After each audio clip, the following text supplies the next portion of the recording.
Good evening, everyone. Okay. Good evening, ma'am. Yeah, just a second. Yeah. Good evening, guys.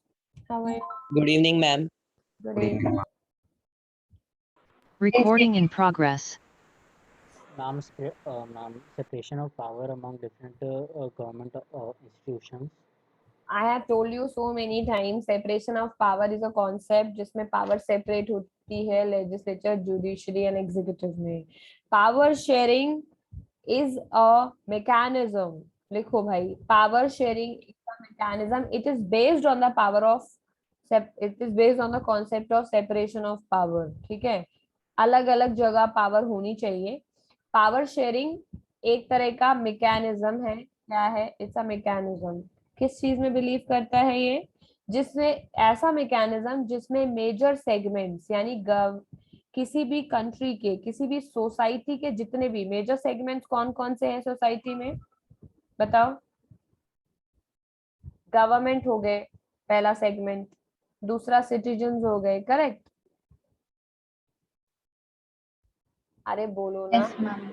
Yes, ma'am. Government हो गया, citizens हो गया, उसके अलावा आपके पॉलिटिकल पार्टीज है एक्स्ट्रा जो ऑपोजिशन में बैठे हैं, या फिर प्रेशर ग्रुप है, एनजीओज वगैरह हैं.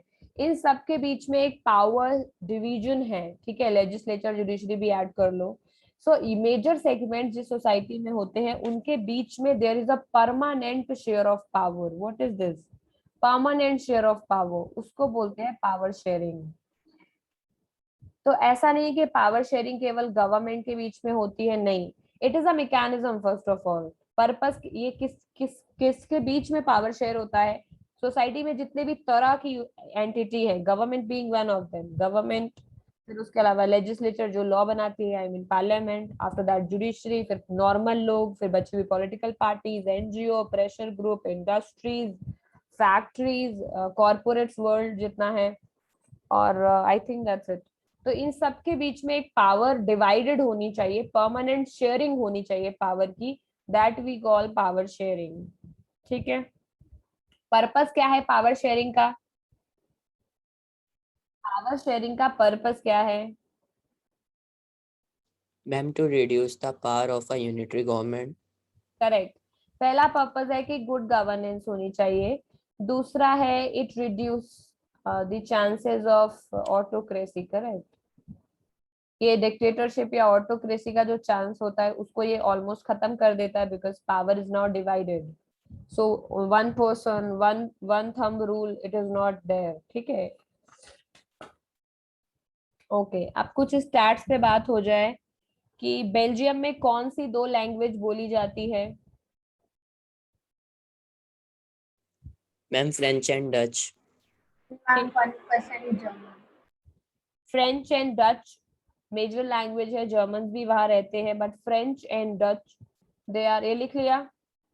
सेकेंड है बेल्जियम में बोलने जाने वाली लैंग्वेजेस. तो ये हमने बेल्जियम के मॉडल में पढ़ा था. तो 2 लैंग्वेज वहां बोली जाती हैं मेजरली, एक फ्रेंच और एक डच. डच कौन से रीजन में रहते हैं?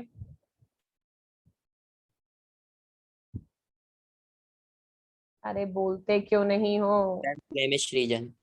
फ्रेंच कहाँ रहते हैं? Wallonia Wallonia. region. ठीक है. पेरिस में नॉर्मल सोसाइटी में नियरली 60% डच है, 40% फ्रेंच है. करेक्ट. बट पेरिस 59 थे मैम. Same only 59 60. पेरिस में ये उल्टा है. पेरिस में क्या है? From Paris. 80% French, 20% Dutch. 80% French है, 20% डच है. ब्रुसेल्स में है ये, Ma'am, पेरिस में. Brussels है ना? Sorry sorry sorry, Yes, ma'am. French revolution घुस गया मेरे दिमाग में. ब्रुसेल्स में है ये. ब्रुसेल्स में 80% फ्रेंच है और 20% डच. ठीक है, आगे चलते हैं. एथनिक ग्रुप किसे बोलेंगे? क्या होता है ethnic group? Ma'am, the ethnic composition of a one's country. वो तो A group of people who share a common history, a common culture, but not necessarily of the same religion. Correct. किसी भी group को ethnic, अभी group क्या है, तुम सब लोग क्लास में बैठे हो या group of 23 people, but are you ethnic group? अरे हो ना भाई, अगर कुछ टर्म्स हिंदू है सारे के सारे बैठे यहाँ पर, शेयर्ड कल्चर है अगर। मैम हम ये भी कह सकते हैं ना कि एथनिक ग्रुप कंट्री लेवल पे भी हो सकता है कि हाँ हाँ, कंट्री लेवल पे भी हो सकते हैं, सिटी लेवल पे भी हो सकते हैं, लोकल लेवल पे हो सकते हैं, लेकिन एक ग्रुप को एथनिक ग्रुप तब बोलेंगे जब उनके पास शेयर्ड कल्चर है, ठीक है, शेयर्ड बिलीव है, बिलीफ, समझ गए, सेम चीजों में वो भरोसा करते हैं, सेम तरह, जैसे होली दिवाली है अपना, ठीक है, और एक कॉमन उनका डिसेंट होना चाहिए, जरूरी नहीं है बट अगर है तो बहुत बढ़िया है, बट ये भी डेफिनेशन का पार्ट है कि एंसेस्टर्स भी उनके कॉमन होने चाहिए, ठीक, जैसे हमारे एंसेस्टर्स कॉमन है, correct, Ram Ram Ram is suppose to be our ancestor, और Vishwamitra, Ved Vyas are our ancestors, correct, Hindu religion में ये सब हमारे पूर्वज हैं, सो ठीक है। तो ethnic group is a group which is having a shared culture, shared belief and a common descent, उसको हम ethnic group बोलेंगे। अगर बोलूं what was the main cause of tension in Brussels? that French were in majority, whereas in the other part of the country, French were in minority. And ma'am, second reason ये था कि the French, even though they were in minority, they were relatively rich and powerful, and so they were able to reap benefits much quicker than the Dutch. Correct. Main problem in Brussels is that the Dutch majority, Dutch speaking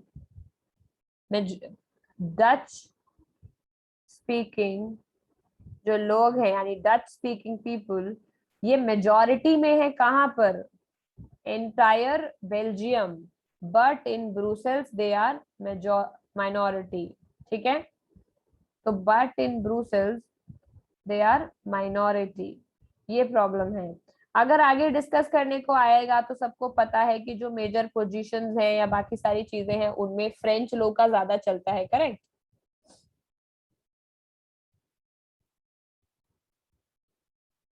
तो main problem in Brussels, अगर पूछेगी Brussels में सबसे main problem क्या है, तो ये है कि डच स्पीकिंग जो लोग हैं वो मेजॉरिटी में है बेल्जियम में, तो पूरे कंट्री में मेजॉरिटी होने के बाद में भी in Brussels they are in minority, and the major power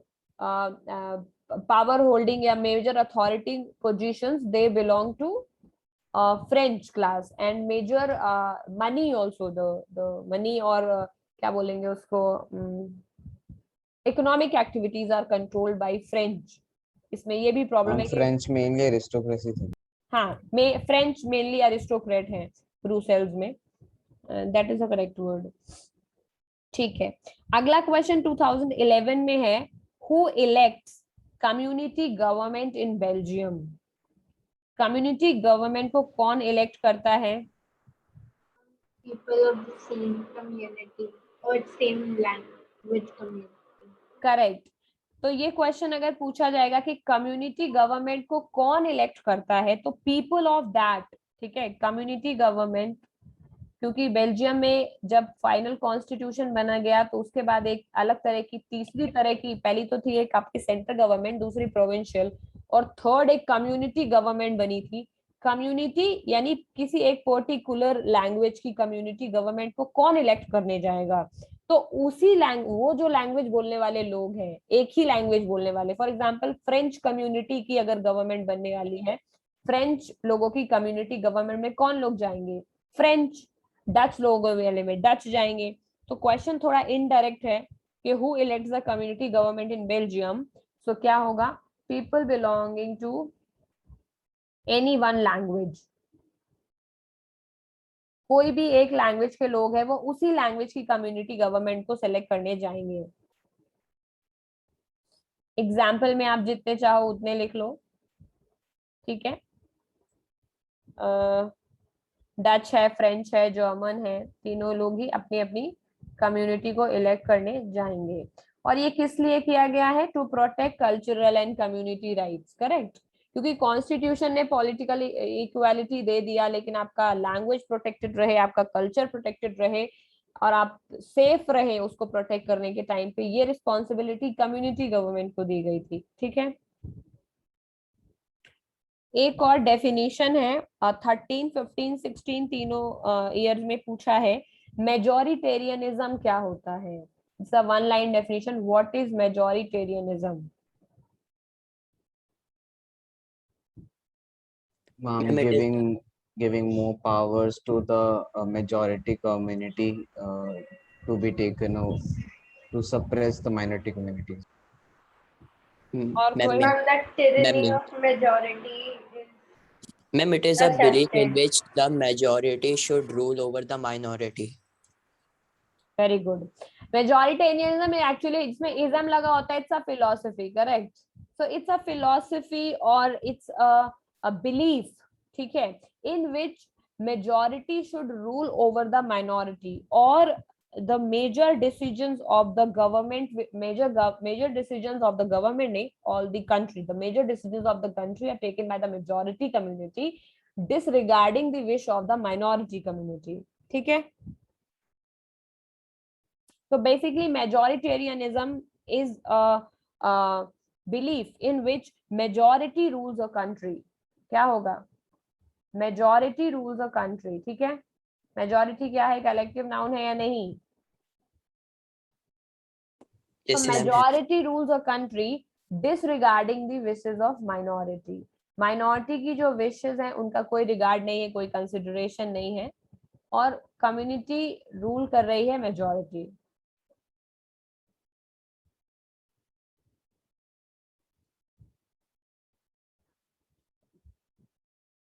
दो क्राइटेरिया बताओ जिसमें श्रीलंका में सोसाइटी का डिवीजन हुआ है। कौन कौन सी चीजों पर सोसाइटी श्रीलंका की डिवाइडेड है?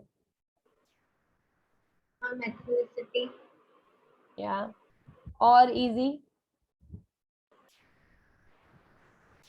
स्टेट द टू मेन, जैसे मैं question as it is quote करूं तो, state the two main basis of social division in Sri Lanka। Now this question is also not entirely direct। Language and religion. Religion and language, ठीक है। सो अभी पूछेंगे कि कोई दो बेसिस बताओ। बेसिस का मतलब क्या होता है? जिन चीजों के ऊपर सोसाइटी बटी हुई है। किन के ऊपर बटी हुई है? या तो भाषा के ऊपर या तो धर्म के ऊपर, करेक्ट? सेम चीज हमने बेल्जियम में भी देखा कि वो भाषा के ऊपर बटे हुए हैं, सेम रिलीजन होते हुए भी। वे फ्रेंच क्रिश्चियंस होते हैं, at the same time Dutch are also Christians, but वो दोनों किस पर बस बटे हुए हैं? लैंग्वेज के ऊपर। श्रीलंका में दोनों चीज देखने को मिलता है, लैंग्वेज तो मिलता ही है और साथ में रिलीजन भी मिलता है। ठीक है, तो रिलीजन और लैंग्वेज आर टू बेसिस जिनके पीछे श्रीलंका बटा हुआ है। ठीक है,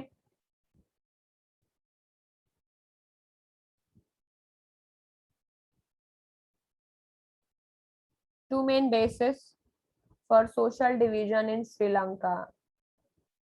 तो ये देखो बड़े बड़े वर्ड है, बट एक्चुअली उन्होंने पूछा तो यही है ना कि किन चीजों पे सोसाइटी बटी हुई है, बंटवारा किन बातों को लेकर, झगड़ा किन बातों को लेकर के है। तो लैंग्वेज, बट ऐसा लैंग्वेज लिख देते क्वेश्चन का कि कंफ्यूज हो जाए आदमी।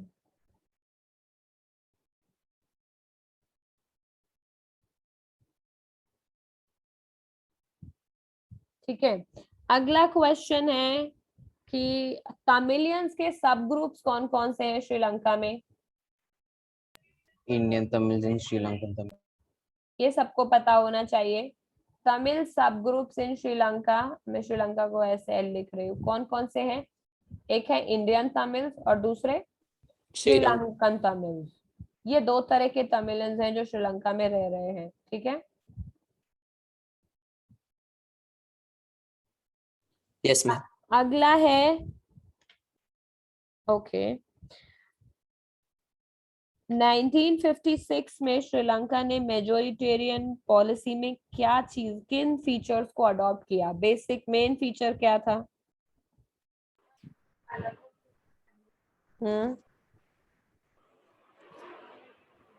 यानी People बेसिकली वो speaking ये Sinhalese were given more priority in everything. and ma'am की बुद्धिज्म को एक स्टेट रिलीजन की तरह फॉस्टर किया। ठीक है, श्रीलंका ने 1956 में एक एक्ट पास किया था। उस एक्ट में उन्होंने क्या बोला था, सिंगलीज को यानी सिंगला को मेन ओनली लैंग्वेज का दर्जा दिया, ठीक है, ओनली ऑफिशियल लैंग्वेज रिकॉग्नाइज किया उन्होंने, और बुद्धिज्म को स्टेट रिलीजन, है कि नहीं।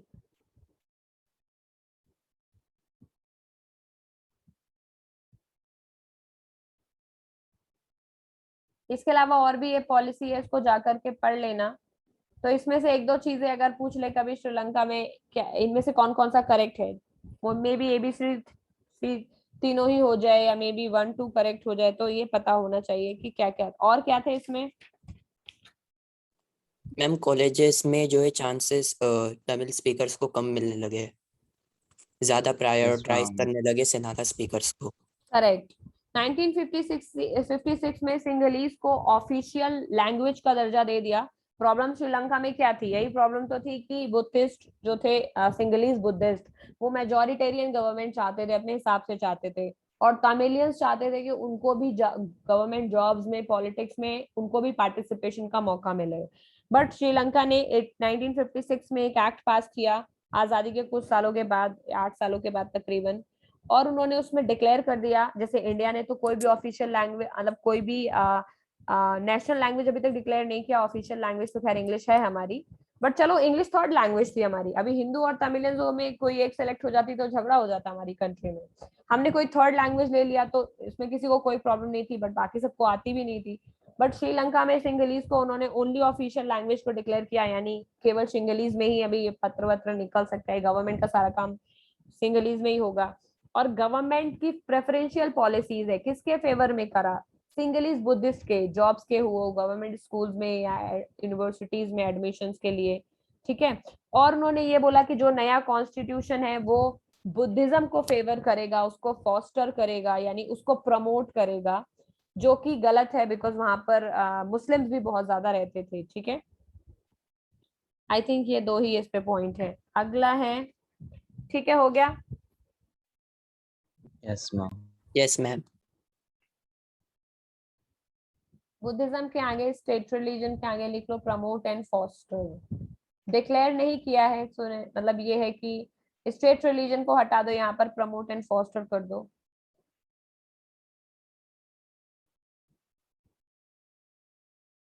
कि बुद्धिज्म को प्रमोट करेंगे और उसको बढ़ावा देंगे। सेम चीज इंडिया की पॉलिसी में भी है बेटा, कि हमें हिंदुज्म को प्रमोट करना है, फॉस्टर करना है, but there is nothing like that we can declare India as a Hindu nation state. हाँ बेटा। मैम शायद बुद्धिज्म को नेशनल रिलीजन का स्टेटस दे दिया था मैम। मुझे लग तो रहा है, बट मुझे अभी यहाँ दिख नहीं रहा, इसलिए मैंने हटवा दिया है। Okay ma'am. याद आ रहा था इसलिए मैंने लिख दिया था, बट मुझे अभी I am not sure about it, because it's a very big statement to say, अगर नहीं क्लियरली याद है तो। या सो सिंगलीज बुद्धिज्म को प्रमोट करेंगे, सिंगला ओनली ऑफिशियल लैंग्वेज रहेगी, और गवर्नमेंट जॉब्स और यूनिवर्सिटीज वगैरह में फेवरेटिज्म है किसके प्रति, अभी बुद्धिस्ट जो लोग हैं उनको फेवरेट है, उनको सारा जॉब देंगे, उनको स्कूल्स में एडमिशन देंगे, और जो मुस्लिम्स हैं उनके लिए कुछ भी नहीं है। So this became the root cause of the जितना भी वहां पर सिविल वॉर हुआ। ओके, अगला क्वेश्चन है इसमें, श्रीलंकन तमिल्स किस पार्ट में रहते हैं श्रीलंका में। मैं नंबर भूल गई हूँ तो प्लीज ये नंबर तुम लोग याद। श्रीलंकन तमिल्स किस पार्ट में कॉन्सेंट्रेटेड है श्रीलंका में। North and northeast. अरे सब लोग ये यहाँ पर बेहोशी की दवा लेकर बैठे हो क्या तुम लोग, कोई कुछ बोलता ही नहीं है, बस एक दो बच्चे वही बोलते रहते हैं। श्रीलंकन तमिल्स कहाँ पर है, नॉर्थ, ये अगर ऐसा ये टापू जैसा श्रीलंका है, अरे ये तो बहुत बुरा बना दिया मैंने, रुक जाओ, it's like a water drop, ठीक है, बस थोड़ा सा टिल्टेड है ऐसे करके, ऐसे अगर ऐसा है तो ये ऐसे नॉर्थ वाले में, और ईस्ट वाला ये इलाका है, यहाँ पर रहते हैं तमिल, समझ गए। विच कम्युनिटी मेजोरिटी में है, सिंगलीज, सबको पता है ना ये बात कि सिंगलीज मेजोरिटी में है कंट्री में। Buddhist in अभी फिर एक क्वेश्चन जैसे पूछ लेंगे उलट करके कि बुद्धिज्म को किस कंट्री ने ऑफिशियल रिलीजन का दर्जा दिया। Sri Lanka. हाँ, तो यहाँ पर ये बात आ गई, मुझे याद था, तो करेक्ट भी है। तो उन्होंने बुद्धिज्म को ऑफिशियल रिलीजन का दर्जा भी दे दिया था उसी पॉलिसी में। तो बुद्धिज्म को ऑफिशियल लैंग्वेज का दर्जा वहां पर चाहो तो दोबारा हटवा दिया था, ऑल्दो मैंने बट ऐड कर सकते हो। तो not only Sinhalese was the official language, the Buddhism was also the official religion. ठीक है, हमारी कंट्री में कोई ऑफिशियल रिलीजन है क्या? No, no we ma'am. don't have any official religion, we have personal religions. अपना अपना देखो, ठीक है, जिसको बोलते हैं सेक्युलरिज्म। तो Sri Lanka has adopted Buddhism as an official religion. For now, India doesn't have it. Which of the two main social groups in Sri Lanka? Sinhalese and Tamils. Sinhalese कितने परसेंटेज हैं? 70 something. 74. Two main social groups, पहला तो सबको पता है सिंगलीज और Tamilians. ठीक है, सिंहला बोलने वाले लोगों को सिंहलीज बोलते हैं, और ये तमिलियंस। कितना कितना परसेंटेज है ये भी याद रखो एमसीक्यू पर्सपेक्टिव से। मैम तो ये है तमिलियंस 74%, ये है 18%। ठीक है, बचे में कौन है?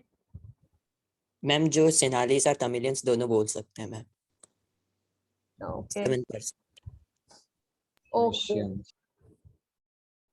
Why are some Tamil in Sri Lanka called Indian Tamils?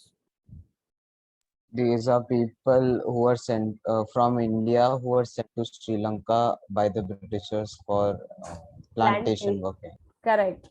तो श्रीलंका में इंडियन तमिल्स क्यों बोला जाता है? क्योंकि उनको या उनके फोर फादर्स को इंडिया से श्रीलंका भेजा गया प्लांटेशन में काम करने के लिए। ठीक है, इसीलिए उनको इंडियन तमिल बोला जाता है। बेसिकली उनके जो एंसेस्टर्स हैं उनकी रूट्स इंडिया में है। ठीक है, When did Sri Lanka emerge as an independent nation? कब आजाद हुआ है? ये क्वेश्चन भी कई बार पूछा है सीबीएसई ने। श्रीलंका कब आजाद हुआ है? मैम 1948. ठीक है, इतनी छोटे छोटे फैक्ट्स मत भूल जाना कि ऐसा तो पूछेंगे नहीं, अभी सब पूछते हैं। तो 1948 इंडिया की आजादी के 1 साल के बाद। ठीक है, आप पूछेंगे उल्टा करके। मैंने डिवीजन ऑफ पावर पढ़ाया तो मैंने वर्टिकल हॉरिजॉन्टल सब पढ़ाया, अभी इन्होंने उलट करके क्वेश्चन पूछ। उलट करके क्वेश्चन क्या है? In which division of power there are higher and lower levels of government? Vertical. Vertical. ठीक है, तो वर्टिकल डिवीजन ऑफ पावर में अकेले ऐसा होता है, हॉरिजॉन्टल में क्या होता है?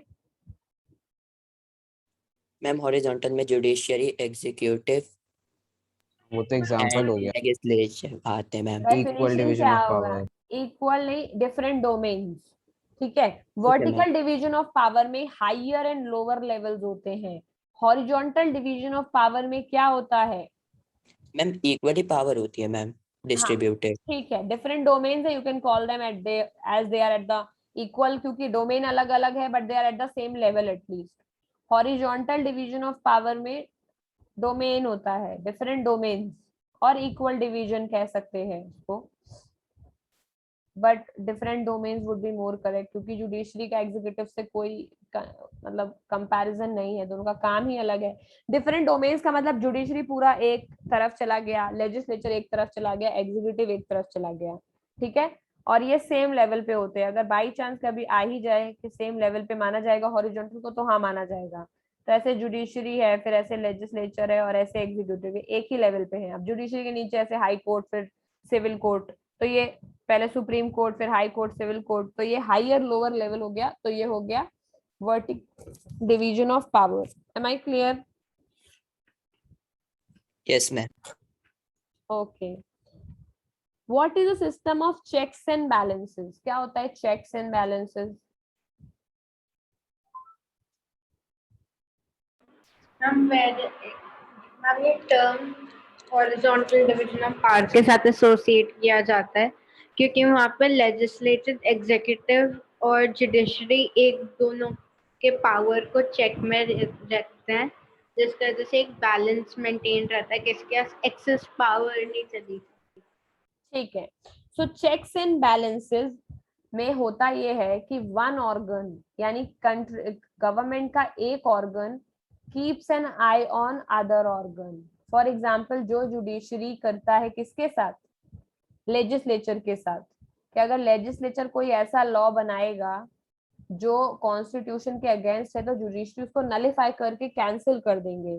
तो वन ऑर्गन, और सिमिलरली अगर जुडिशरी करप्शन करेगा तो पार्लियामेंट को भी राइट है कि वो लॉ पास करके उनका एडमिनिस्ट्रेशन सुधारे, ऑल्दो केवल एडमिन के केस में ही कर सकते हैं, अंदर नहीं घुस सकते, बिकॉज जुडिशरी सैंक्रोसैंक्ट है, सबसे ज्यादा पावर जुडिशरी को एकदम सुप्रीमेसी दिया है कॉन्स्टिट्यूशन में, तो उनके इंटरनल अफेयर में कोई इतनी आसान उनका घुस नहीं सकता है, ultra vires to the constitution है।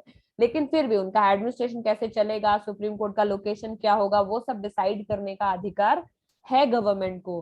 कितने जज होंगे, जजों की संख्या बढ़ाई जाएगी, ये कम की जाएगी, और कितने मतलब किस किस लोकेशन पर सीट होनी चाहिए, ये सारी बातें जो उनके एडमिनिस्ट्रेशन से रिलेटेड, उनका काम चलाने से रिलेटेड है, उस सब में गवर्नमेंट कर सकती है। लेकिन वो कैसा डिसीजन लेंगे या किस तरह से जज सिलेक्ट होंगे, उसमें गवर्नमेंट का मिनिमम से होता है। ऑल्दो गवर्नमेंट ही रिकमेंड करती है सुप्रीम कोर्ट के जजेस का नेम, और उनमें से सुप्रीम कोर्ट के जजेस को कोई एक सिलेक्ट करना होता है। So it is like that कि तभी ज्यादा, मतलब ये मान लो कि सुप्रीम कोर्ट का तो चलता है हमारे पार्लियामेंट के ऊपर बिल्कुल, क्योंकि सबसे बड़ा ऑर्गन कोई एक तो होगा ही कंट्री में, मैक्सिमम जगहों पर वो पार्लियामेंट होता है, बट यूएस और इंडिया केस में वो सुप्रीम कोर्ट है। तो अगर दोनों की पावर को कंपैरिजन किया जाएगा तो सुप्रीम कोर्ट के पास ज्यादा पावर है, क्योंकि कॉन्स्टिट्यूशन ने वो दिया हुआ है, प्रोटेक्टर बनाया है कॉन्स्टिट्यूशन ने। लेकिन अगर चेक्स एंड बैलेंसेस का सिस्टम देखा जाए तो दोनों का एक दूसरे के ऊपर ठीक ठाक चेक्स है। सिमिलरली लेजिस्लेचर का एग्जीक्यूटिव के ऊपर है, यानी पार्लियामेंट बैठ करके मंत्री लोगों से पूछती है कि तुमने क्या काम किया, क्या काम नहीं किया, और आंसरेबल हो तुम लोगों के लिए। तो एक ऑर्गन जब दूसरे ऑर्गन पर नजर रखता है तो उसे हम system of checks and balances कहते हैं, ये जरूरी है। फॉर एग्जाम्पल अभी मोदी गवर्नमेंट कोई खराब लॉ पास कर दे तो कौन फिर, अगर system of checks and balances के थ्रू ही वो जाएगा सुप्रीम कोर्ट और रिजेक्ट किया जाएगा। सिमिलरली अगर गवर्नमेंट कोई ढंग से काम नहीं कर रही है तो पार्लियामेंट वाले वोट नहीं करते हैं, बजट नहीं पास होने देते, सेशन नहीं करते, तो चेक्स एंड बैलेंसेस का मतलब है कि काम ठीक से चले, नजर रखते एक दूसरे के ऊपर। बेसिकली इसका पर्पस है बैलेंस ऑफ पावर, कि शक्ति का संतुलन बने रहना चाहिए। किस मूवी का डायलॉग है ये, बताओ। उसका पर्पस है balance of power, balance of power है हिंदी शक्ति का संतुलन। ये राजनीति मूवी है, उसका डायलॉग है। किसकी मूवी है राजनीति, यही बता दो, अब चैप्टर पर तो कुछ बता नहीं रहे हो, अरे बता दो। इसमें रणबीर कपूर है, हाँ, पता नहीं। नाना पाटेकर का डायलॉग है ये, उसमें नाना पाटेकर रहता है, वो हमेशा यही डायलॉग है। Okay, which factor are responsible for increasing the feeling of alienation. Sri Lankan Tamils के अंदर एलिनेशन क्यों हो रहा है? मैम क्योंकि उन्हें इक्वल अपॉर्चुनिटीज ये सब नहीं दी जा रही है मैम। करेक्ट, Equal क्योंकि rights ये सब। कॉन्स्टिट्यूशन ने उनको इक्वल राइट नहीं दिया है, उनको इक्वल राइट्स नहीं मिले हैं, ना तो इक्वल पॉलिटिकल राइट्स मिले हैं, ना तो जॉब मिला है इक्वल, इसीलिए। ठीक है, अब एक क्वेश्चन है फैक्चुअल। 1970 से लेकर के 80-70 से लेकर के 1933 तक बेल्जियम का कॉन्स्टिट्यूशन कितनी बार अमेंड किया गया? Sorry, 1970 to 1933 4 times. Ma'am 1970 to 1933 कैसे हो सकता है? मैम 1970 to 2033 है। अरे 2033 कैसे हो जाएगा यार? 1993 है। 1973 70 to 1993, ठीक है। इतने में कितनी बार अमेंड किया गया? 4 टाइम।